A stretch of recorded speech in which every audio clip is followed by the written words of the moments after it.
Hello बच्चों, आज जो हम टॉपिक कर रहे हैं, आज इस टॉपिक की थर्ड क्लास है और ये क्लास उन बच्चों की है जिनको फैक्टराइजेशन नहीं आते। प्लीज वो बच्चे इस क्लास को मत देखिए जिसे फैक्टराइजेशन करना आता है। क्लास थोड़ी लंबी होगी, लेकिन आज की क्लास में वो सभी बच्चे जिनको फैक्टराइजेशन करने में प्रॉब्लम आती है, आज वो सभी के सभी बच्चे फैक्टराइजेशन करने में उनको कोई प्रॉब्लम नहीं आएगी। कुछ इस तरह से हम क्वेश्चंस को आज हम आपके सामने बताएंगे। अभी तक जो हमने पिछली दो क्लासों में फैक्टराइजेशन किया था, उसमें एक हमने फार्मूला अप्लाई किया था, A square minus B square वाले फॉर्मेशन होती थी। तो उसको हम लोग क्या करते थे, एक बारी प्लस करके एक बारी माइनस करके। एक जो लास्ट क्लास में हमने सीखा था वो ए प्लस बी का होल स्क्वायर वाला किया था, A square plus B square plus C ये वाला। और ए माइनस बी का क्या था whole square, A square minus 2ab plus B square.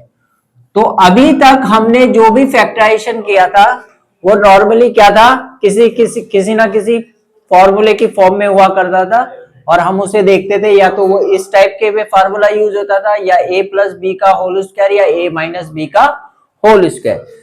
लेकिन मान लीजिए कोई क्वेश्चन ऐसे है जिसमें ये फॉर्मूले अप्लाई ना हो, तब क्या करेंगे। सपोज कीजिए आपके सामने एक क्वेश्चन है, x square plus 13x plus 36, 13x plus 36।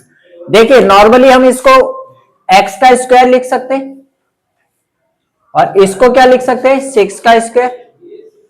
लेकिन 6 का फिर 2ab करेंगे तो 2 6 क्या हो जाएगा, 2 6 तो 12 हो जाएगा, जबकि हमें यहां पे क्या चाहिए 13। तो कई बारी हमें स्क्वायर वाली कंडीशन आगे पीछे बन रही है लेकिन फार्मूला पूरी तरह से कंप्लीट नहीं बनता। तब इसमें क्या करते हैं, और ज्यादातर इसी मेथड से हम लोग फैक्टराइजेशन करते हैं। इसको हम कहते हैं मिडल टर्म को स्प्लिट करके, splitting the middle term. Middle term मतलब इस वाली टर्म को स्प्लिट करके, स्प्लिट मतलब टुकड़े करके, ठीक है। तो उसको करने से पहले आपको मैं इसका बेसिक समझाना चाहूंगा। जिस बच्चे को ये बेसिक समझ में आ जाएगा वो आज से फैक्टराइजेशन करना शुरू हो जाएगा। बहुत ही इंपॉर्टेंट टॉपिक है बेटा, आगे जाके आपको ये बार बार करना पड़ेगा। आप ये मत सोचिए 8th में ही है, 9th में भी आपको करना पड़ेगा, 10th में भी करना पड़ेगा, और इवन की आप जब तक मैथ पढ़ेंगे तब तक फैक्टराइजेशन आपको करना पड़ेगा। थोड़े बड़े हो जाएंगे लेकिन करना पड़ेगा आपको। तो फैक्टराइजेशन करने से पहले आप एक बात समझिए जरा, आप इस फॉर्म को समझिए। इसको हम लोग कहते हैं क्वाड्रेटिक। क्या कहते हैं, क्वाड्रेटिक। क्वाड्रेटिक मतलब द्विघात बहुपद। ये क्या कहलाता है, द्विघात। द्विघात मतलब जिसकी डिग्री जो होती है हायर डिग्री 2 होगी उसकी क्या है, क्वाड्रेटिक है। तो आप ये देखिए, ये वाला और ये वाला एक तरह की सेम फॉर्म में लिखा हुआ है। तो अगर मैं इसके नीचे यहां पे लिख दूं x square plus 13x plus 36, तो आप जरा देखिए यहां पे, इसमें सबसे पहले आप देखिए a क्या है, a एक्स स्क्वायर के साथ, एक्स स्क्वायर के साथ देखो a है, और इस एक्स स्क्वायर के साथ क्या दिख रहा है, यहां पे कुछ दिख रहा है आपको, इस जगह पे कुछ नहीं है, तो वहां पे क्या मानेंगे 1। b देखिए, b किसके साथ लिखा हुआ है, x के साथ, तो b क्या है यहां पे, इस x के साथ क्या लिखा हुआ है 13, और c क्या है, ये लास्ट वाला c है, ठीक है। तो आपके पास a कितना है 1 है, b कितना है 13 है, और c कितना है, c कितना है 36। अब बेटा करना क्या होता है आपको, a को मल्टीप्लाई करना होता है c से, a multiply by c, a को मल्टीप्लाई करना होता है c से। a कितना है बेटा 1, और c कितना हमारा 36, प्लस को प्लस से मल्टीप्लाई करेंगे कितना आएगा 36, कितना आ गया 36। अब बेटा आपको सभी टेबल में ये देखना कि 36 किस किस टेबल में आता है, 36 किस किस टेबल में आता है वो सब लिखनी है आपने, ठीक है। तो देखिए 1 के टेबल में भी 36 आएगा, आएगा कि नहीं, बोलो आएगा ना 1 इंटू 36, और 36 के टेबल में भी होगा। अब बताओ 18 के टेबल में आता है, 18 टू जा 36, तो 2 के टेबल में, फिर 9 के टेबल में 36, 4 के टेबल में 36, फिर 12 के टेबल में भी आता है, 12 के टेबल में भी आएगा 36, और 3 के टेबल में भी 36, 6 के टेबल में भी 36, और किस टेबल में आ सकता है 36 बताइए? इन सभी टेबल से 36 आ सकता है, आ सकता है। अब ये सभी फैक्टर्स है 36 के, लेकिन इसमें से हमें एक सिलेक्टेड करना है जो हमारी कंडीशन को पूरा करे, और वो कंडीशन क्या है बेटा? मिडिल टर्म की फैक्टराइजेशन करने पे जितनी ए और सी की मल्टीप्लाई आए, एक तो वो होना चाहिए, और ए और सी को ऐड करने पर, उन फैक्टर को ऐड करने पे आपका बी बनना चाहिए। बी कितना है देखो 13 बन रहा है, ठीक है। तो बेटा मैं आपको एक यहाँ पे समझाना चाहता हूं, और समझना आप प्लीज, आप जो भी बच्चे फर्स्ट टाइम जिसको फैक्टराइजेशन नहीं आता, मैं जिस तरह आपको समझा रहा हूं वैसे करेंगे आपको फैक्टराइजेशन आ जाएगा, ये मेरी गारंटी है। करना क्या है आपको? इन सभी को ऐड करना है, जैसे 1 plus 36, 36 plus 1, 18 plus 2, 2 plus 18, 9 plus 4, 4 plus 9, 12 plus 3, 3 plus 12, और 6 प्लस 6। अब बेटा इसको ऐड करने पे क्या आएगा? 37, इसको 37, इसको 20, ये भी 20, ये 13, ये 13, ये 15, ये 15, और ये 12। अब हमारी रिक्वायरमेंट क्या है?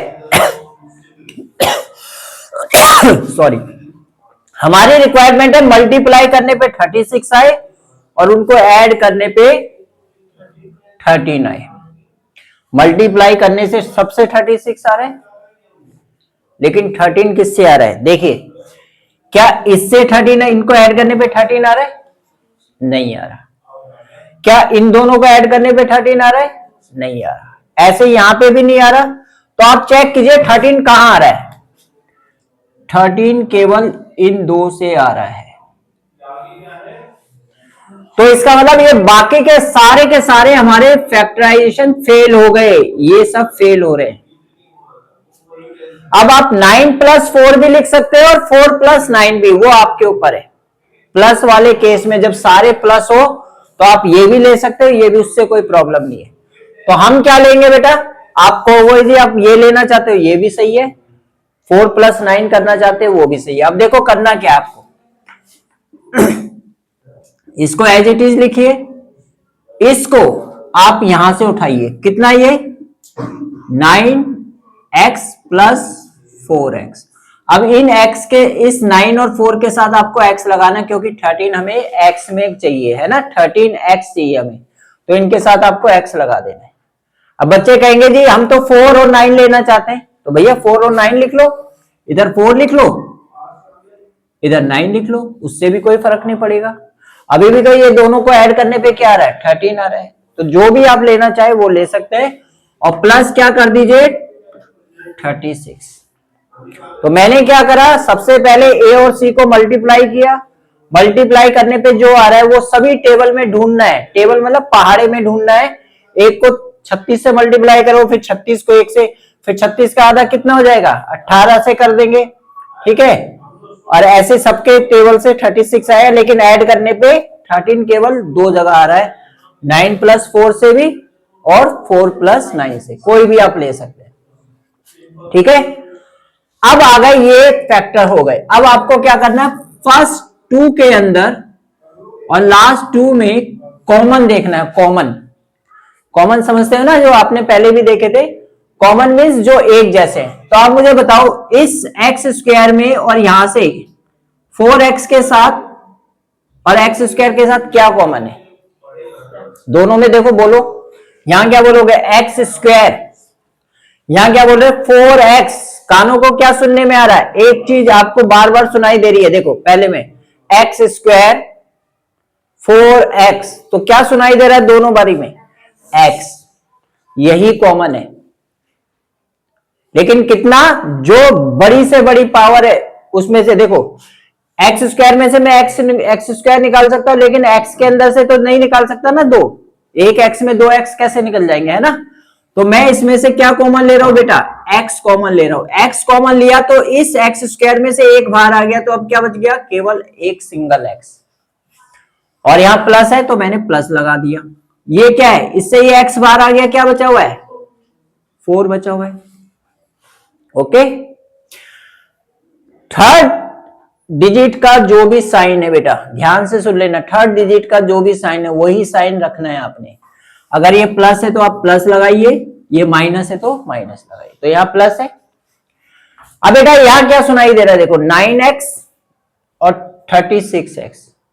अब आप कहोगे जी इसमें तो कुछ x एक जैसा सुनाई नहीं दे रहा, लेकिन आप देखो 36 को हम कैसे 9 के अंदर तोड़ा था, तो क्या आया था, देखो 4 और 9 आया था, तो यहां पे क्या होगा 4 इंटू 9। तो इन दोनों में कॉमन क्या है, कॉमन मीन्स किस टेबल में आते हैं ये दोनों नंबर, तो 9 और 36 किस टेबल में आते हैं, 3 में भी आते हैं, और किस में आते हैं, 9 में भी तो आते हैं बेटा। तो हमने इसमें से 9 कॉमन ले लेना है, तो 9 कॉमन लेने पे क्या आएगा, x प्लस 9 4 जा 36। अब देखो ये दोनों एक जैसे आने चाहिए, और आए ना एक, यहां देखो इन दोनों ब्रैकेट में, ये जो एक जैसे आए बेटा, इसको हम दोनों में से कॉमन ले लेंगे। देखो यहां पे भी ये है, यहां पे भी है, तो ये जब सब में से कॉमन आ जाएगा तो 9 प्लस 4, तो जब ये कॉमन आ गया तो यहां क्या बचा हुआ है, x प्लस 9, ये आपके इसके क्या बन गए, फैक्टर बन गए। ठीक है, अब मान लो मैं एक सवाल आपसे ऐसे कह दूं, इसी टाइप के सवाल को, एक सवाल में ये दे दूं आपको, एक्स स्क्वायर प्लस कितना रखूं मैं, 15x लिख के और प्लस 36 कर दूं, बोलो। अब देखो, अब मल्टीप्लाई, a कितना है यहाँ पे, 1 है, b कितना है 15 है, c कितना है 36 है। अब a को 36 से मल्टीप्लाई करेंगे तो 36 और 36 के ये सब फैक्टर हो गए। अब मैंने इन सबको जोड़ा तो b कितना आएगा इसमें, b कितना है 15, तो अब बताओ 15 कहां से आ रहा है, तो ये वाला। अब ये वाले फैक्टर लिए जाएंगे, कौन कौन से, 12 और, ठीक है। अब मान लो मैं इसी सवाल के अंदर आपको कर दूं ये वाला सवाल, x square plus 12x plus 36। अब सेम है वही, देखो सेम वही है, a आपका 1 है, b 12 है और c कितना है, तो 1 को c से मल्टीप्लाई करेंगे 36, ये सारे फैक्टर हो गए। अब हम जोड़ने पे क्या चाहिए हमें, 12, तो कौन सा वाला सही रहेगा इसमें, ये वाला सही रहेगा। अब मान लो आपके पास है वो क्वेश्चन, ये